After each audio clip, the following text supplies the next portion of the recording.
आज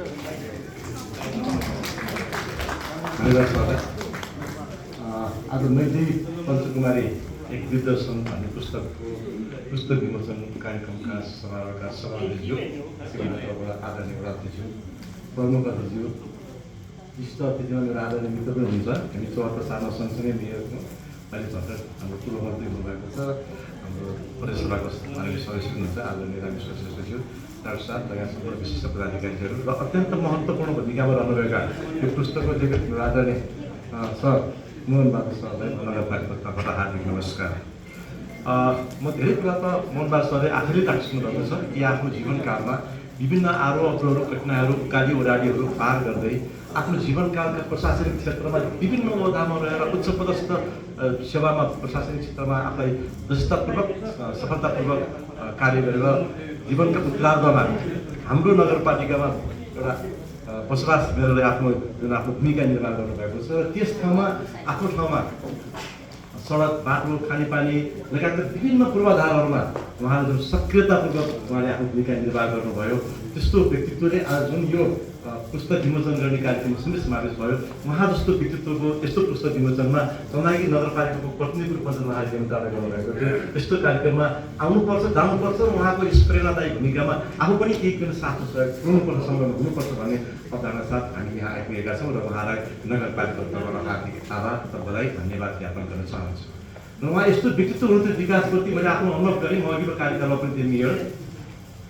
म त विकासको डोजर लोडर एक्साइभेटर टिपर के भन्यो सबै हो। उहाँ एउटा काम दिएपछि त्यो कामलाई ताकदा गर्ने चाहने गर्ने त्यो काम गरी छोड्ने कराउने जस्तै हुन्थ्यो त्यो काम गराइसक्नुहुन्छ। र आज नगरपालिकामा उहाँको क्षेत्रमा त्यति छिटो विकास भयो र बाह्य स्रोत पनि जोड्ने क्षमतामा उहाँसँग खुबी पनि थियो र त्यसले त्यहाँका खानेपानी सडक अनि व्यवस्थापनमा ठुलो सहयोग पुगेको छ। यस्तो सहयोग पुग्ने प्रति म नगरपालिका हार्दिक नमन गर्न चाहन्छु र उहाँलाई हार्दिक आभार व्यक्त गर्न चाहन्छु। उहाँको भावी जीवन अत्यन्त सुखमय आनन्दमय स्वस्थतापूर्वक र अरू जीवनमा अझ सक्रियतापूर्वक विकास निर्माण लगायत समृद्धताको आधार तयार गर्ने क्रममा अझ बढी ठुलो भूमिका र सक्रियता रहनेछ भन्ने पनि अपेक्षा गर्न चाहन्छु।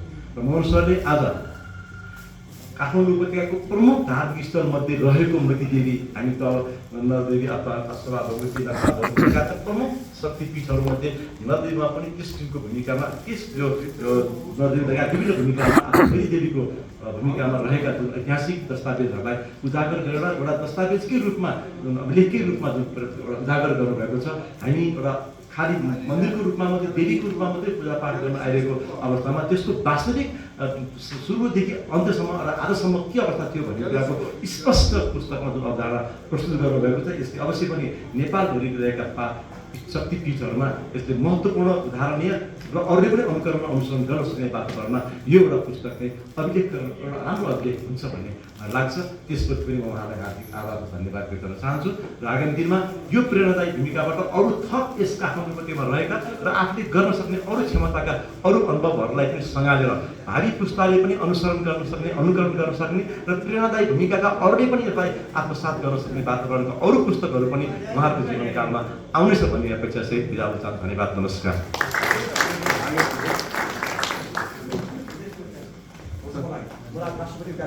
हस्, धेरै धेरै धन्यवाद हाम्रो मेयर घनश्याम गिरिज्यू। हामी कार्यक्रमतिर अगाडि बढौँ। हुन त यस पुस्तक विषयमा धेरै कुराहरू निस्किरहेछ।